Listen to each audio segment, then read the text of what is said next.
چونکې د ښځو د کفن طریقه دا لږه ګران هم ده او ډېره ضروري هم ده او زه به دا ویم چې سړي خو زیات ځه حاضرېږي هغه ځایونو ته ګوري مشاهده یي تجربې یي خو زنانه کمې کوزي حاضرېږي دومره هغه خدمت کې نه وي نو تقریبا زه خو ویم دې ټوله محله کې به دوه درې زنانه داسې وي چې هغه به د کفن په چل پوهېږي نور پرې نه پوهېږي نو سړو لپاره هم دغه ثواب موږ بیان کړی چې رسول الله مبارک وایي چې څوک چاته کفن واچوي ده ته به الله پاک په جنت کې جنتي جوړه ورچوي دا حکم زنانو د پاره دی نو نن اساسانه طریقه د زنانو هغه بیانو د کفن رنگ به څنګه وي او کفن کپړه به څنګه وي البته دا یو مسله پکې ضروري چې سړی په کفن کې 3 کپړې وي لفافه او ازار او قمیص د ښځې په کفن کې 15 کپړې دي لفافه ده ورپسې سینه بند دی ورپسې ازار دی ورپسې قمیص دی او خمار لپټه پړونی هغه دی د سړي لپاره مسنون 3 کپړې وي خو 2 کاپي وي ازار او لفافه کو واچولی شي نو دا کفن کاپي دی د سړي د ښځې لپاره 15 کپړې مسنون دي خو که 3 کپړې واچولی شي نو هم دا کفن کاپي دی لفافه واچولی شي ازار واچولی شي او سربند خمار کومه دا 3 کپړې که زنانه ته واچولی شي نو دا د هغې لپاره کفن کاپي دي او فرض پې ادا کېږي خو د دې نه کمول د دې 3 کپړو نه کمول دا بې مکروه دي او بد کار دی البته عذر هغه جدا خبره ده اوس موږ هغه طریقه ښایو موږ مړی هغه مخکې چې کله د لمبولو هغه مسایل موږ بیانول نو هلکې موږ د سړیو د زنانو تقریبا یو دغه دی خو صرف دومره فرق وي چې د زنانه بدن ټول عورت نو د مرۍ نه واله تر خپو پورې چې د دې په بدن باندې د پردې دپاره کپړه هغه پرته وي نور یو سوا څه پکې دغه نو هماغه یو طریقه وه د سړي او د ښځې نو هغه موږ هلته کې د غسلو مسله شوې ده اوس کفن دی نو کفن چونکې موږ چې اچو نو د ټولو نه اول به موږ لفافه اچو دا څادر موږ د دې دپاره اچو چې بیا موږ د دې مړی د دې کټ نه هغه قبر ته وچوتول هغه اسان وي نو دا هغه سړو دي کې مو زنانو نو دا د دې دپاسه بس موږ کفني کپړې اچو اول به موږ لفافه اچو لفافه د ټولو نه کومه غټه کپړه چې د اول به دا لفافه دا واچو بیا د دې دپاسه سینه بند دی دا سینه بند دی د زنانه دپاره 2 نمبر کې دا سینه بند دی دا د ازار او د لفافې په منځ کې راځي ازار او د لفافې دا داسې واچو دغه شانه واچو دغه شانه واچو دا د بغل نه د زنګونو پورې دا دغه سینه بند دی چې د دې ترخونو نه واله تر د دې زنګونو پورې دا ګردو پورې دا ټول د دې لپاره موږ دغه اچو دا ازار اچو دا 3 نمبر کپړه زنانو دپاره چې اچو نو 3 نمبر کې ازار دی دا اولم لفافه واچو بیا هم سینه بند واچو او دا 3 نمبر کې دا ازار واچو ازار د لفافې نه لږ وړوکی بیا دې پسې قمیص دی 4 نمبر کې موږ قمیص واچو قمیص 2 تاګانې دي هغه مرۍ چې کوم ځای راکېږي دا صحیح دی دا 2 تاګانې دي نو دا موږ ډبل کټ کړی دی هغه سړو چې کوم د کفن طریقه نو هغه دی کې بس تقریبا برابر دي بیا به د دې نه دا یو طرف موږ راوچت به کړو راټول به کړو دا قمیص هم واچو اوس موږ سره زنانه مړی پروت دی را خدمت به چونکې زنانه کوي سړي حاضر دی خو دا بس تاسو نمایندګي کوي تاسو ته به دا مسائل درسه یو یا به براه راست تاسو د کیمرې په لاره باندې دا ګورې موږ سره مړی راځي چونکې د زنانه ټول بدن عورت دی نو د دوی په ټول بدن باندې موږ کپړه هغه اچلې ده دا اوس موږ د لمبېدلو کومه تخته چې د هغې نه د کفن کټ ته اوچته 2 کسره راکوي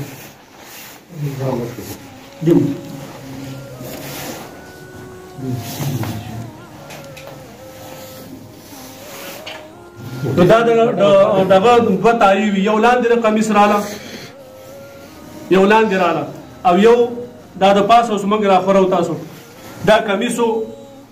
د دې لپاره موږ چې کومه کپړه د عورت دپاره اچلي نو هغه کپړه به ترې وباسو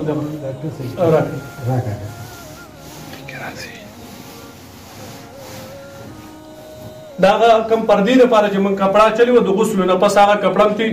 هغه لرې کړه اوس د دې نه پس بیا د خوشبو او د کاپورو مرحله ده نو په ویښتو باندې خوشبو عطر دی هغه په دې ویښتو باندې سر ویښته دي چې څومره وي په دې ټول باندې ولا عطر راکاږلی شي او د سجدې کوم ځایونه چې دي نو په هغې باندې به کاپور مږلی شي کاپور هغه میلاویږي نو هغه سجدې تندی دی پوزه ده او دغه شان لاس به لاندې کړي او په دغه ځای باندې زنګون په سر باندې چې کوم سجده کې لګي خپو باندې په دې باندې به له کاپور ومږي دا کار برابر شو نو دا قمیص چې کوم دی دا به موږ لږ توله کړو برابر به کړو دلته دا خو موږ سره غټ دی دغه شانه د دې نه پس دا مسله دې ته متوجه شي دا دلته بیا د زنانه مسله دغه کېږي دا سپین رومیان نو بیا دلته د دې نه پس زنانه ته خمار اچول دي سربنو ته اچول دي نو د هغې ترتیب دا دی چې دا به دومره اوږد وي چې څومره د دې ویښتان دغه وي دا اوږده وي نو چې کله دا مونږ اچو نو د زنانه چې کومې کمڅۍ دي هغه به مونږ په دو تقسیم کو نیم ویښتان به دې طرف ته شي نیم به دې طرف ته شي او هغه به په دې ځای باندې دا ویښتان دغه شانه په دې ځای کېدو نیم ویښتان په دې طرف لاړ نیم ویښتان په دې طرف باندې راغل د دې نه پس به بیا مونږ خمار ور واچو کومه سربند دی دا هغه اضافي کپړه ده چې دا دغه په د سړو په کفن کې دا نشته دی نو دغه شانه به دې جوړ کړو دا ما څنګه جوړ کړو دا شان دا درې ګوټیز غونته کې دا سربند به جوړ شي دا نو دا به دې دغه ته ور واچو دا سر له لږ معمولي دا اوچت دې وخت کې مړی دی موږ یې خدمت کوو دی خو دا چې دا دغه پټ شي دا سر چې دا سر واپس کېدو دا ویښته باندې ولا په دې دومره دا کړی نو دا کوم طرفونه چې دا به په دې خوا راړو نو دا چې څومره دغه وي د دې ویښته وي هغه عمره دغه وي دا به وګوري چې څومره هغه مقدار باندې وي چې څومره ویښته وي نو د دې غوټه کېدو ته ضرورت نشته بعضې زنانه هغه دا غوټه کوي وایي نه بس دا به سیده بس هغه شان هغه ویښته پکې برابر شو دا هغه خمار شو دا سربند شو دا ځای پکې یو نوې هغه ناشنا دی د سړي د دې نه پس بیا هغه عام معمول ته راځو چې کوم د سړو نو دغه دی دا دې پسې اظهار اچول دي نو د اظهار دا ترتیبول به دا ګس طرف دا دننه کو دا واړو اول به دا واړو بیا به پسې دا ښی طرفه هغه راواړو موږ څنګه عامې کپړې دي خو صرف په طریقه پرې دغه کوو دا ښایو نو چې دا وشو د دې نه پس بیا په څلورم نمبر کې چې د زنانه او د سړي په کفن کې هغه فرق وي هغه سینه بند دی څه شی دی سینه بند دی دا د سړي په کفن کې نه وي نو بیا به داسې وکړو چې دا به اول نه واړو دا به د دې بغل نه واله تران د دغه زنګونه پورې دومره به دغه وي د شومکې طریقه را تاسو به بیا خپل نه برابروئ نو اول به دا واړو بیا به دا یې سینه بند شو دا یې څه شو سینه بند شو په دې ترتیب باندې په دې ورسېده یو دا سینه بند شو د دې نه پس بیا اخر کې چې کومه لفافه ده بیا به هغه ترا شو د لفافې نو د لفافې اول ګس طرف به ده نه سینه بند دی تړل دا کړي خو بس دا چې دومره راتاو شي نو بس ګنې ګاڼه خو دې خو چې وې تړی دغه ده سینه بند وتړل خو هغه تړل بیا در کېږي بیا به خامخا د دې سر راټولېږي نو ښه ده بعضې سینه بند هغه داسې مچوي بل رومې الله که بعضې خلک یې نه دغه کوي دا لاندې کوي نه بلکې همدغه شانه د بره نه دی سینه بند پرې د دې طرفه صرف یو اضافي کپړه پرې دغه کېده داسې پرې واچوي بس دا ور یخته کړي دغه شان دا ترتیب دا هم سینه بند شو نو که لاندې نه اچلي ښه ترتیب هغه دی چې لاندې اچلی یو خو بس کلک به هم شي مضبوط به وي دا اوس لږ بېکاره دی خو که څوک په دې ترتیب باندې وکړي نو دا ترتیب هم صحیح دی خو بهتر هغه ترتیب دی چې مخکې نه پکې اچلی لاندې اچلی یو بس لکه مضبوط به یو بل باندې به خټېټ واوړي نو بیا غوټه کېدو ته هم ضرورت نشته دی نو او البته که دا وي نو بیا به لاندې خامخا غوټه کول د دې ګوټونو نه غواړي بیا د هغه تړلو بیا دې نه پس اخر کې لفافه را دغه لفافه بیا پرون هم طریقه ښودلې وه هغه دغه شترې ده دغه بس غوټه کوي مخ چې صرف مزیو ته واچو ماله راکړه یو دغه ته واچو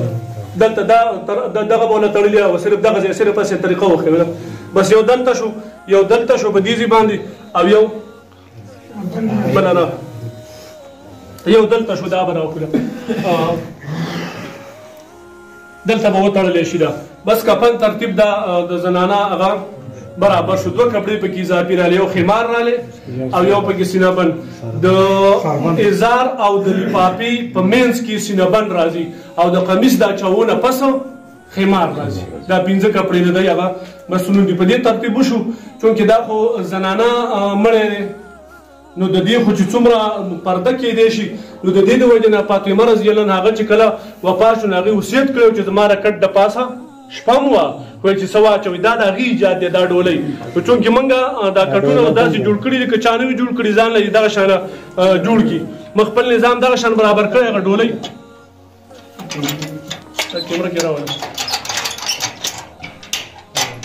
ډولۍ راکړه ډولۍ ځان بچ کې خاطر راځي ځان بچ کې بچ کې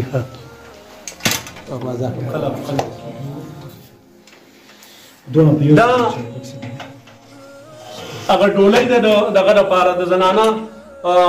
چې کله زنانه مړه وي نو په کار دا دی چې کټ د پاسه که دا چا جوړه وه خو ډېره ښه وه که نه کتابونه لیکلي یو 2-3 لرګي لښتې هغه پرې ودروئ خو چې د دې د بدن کپړه څوک نه ویني بس دا دی نو اوس یو څادر راکړئ بیا به د دې دپاسه څادر اچولی شي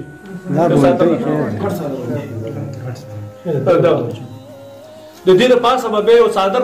دا هم د زنانه په کفن کې خو نه دی خو ضروري دی د کفن حصه نه ده د کفن حصه خو ښځې له او که بله کپړه وه خو ډېره ښه رکنۍ نو په کفني کپړه کې اوس به دا سیوا راوړي چې د دې دپاسه دا واچولی شي په دې باندې ورسېده نو دا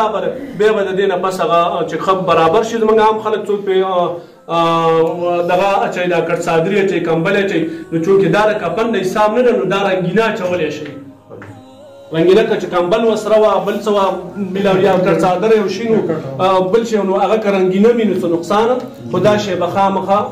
او چونکې د کفن د حساب نه دی نو سپین لازمه نه دی ضروري هغه نه دی نو د دې نه پس بیا مقبرې ته وړل دي بیا چې کله مقبرې ته ورسېږي دا نو د زنانو کار لږ محتاط وي نو هلته هم دې ته بیا د فردي انتظام پکار دی چې کله دا د زنانه مړی کوزی هلته خو بیا زنانه دا خدمت نه کوي سړي خدمت کوي نو بیا هلته پکار دا ده چې هلته صرف د خدمت خلک ولاړ موږ خو سمه شرم چې جوړ کړی بس یو میله جوړوي ټول خلک نه بس چې کوم خلک نږدې هغه رشته دار دي ورثه دي پکار دا چې هغه خدمت د خلک په خپله باندې وکړي خو بیا هم چونکې ګڼه ګوڼه یو خدمت ډېر پکار یو خاورې یو شل مسلې دي نو بیا هلته د څادر دغه کېږي نیول دغه نو هغه اکثر که تاسو وګورئ چې چېرته قبر د پاسه دغه نیولی نیولې شي د قبر د پاسه څادر اوچت نیولی شوی نو هغه لاندې هغه بس هغه مړی سنبال کې شناخت یې پرېول دغه کې بس چې کله بیا کېږي بیا پرده شو بیا د څادر هغه لرې کړي او دا ترتیب وشي دا هغه ډولۍ شوله که تاسو کتلي دغه بیا د مړي کوزېدنه هغه پرون کړي بس هغه نظام دی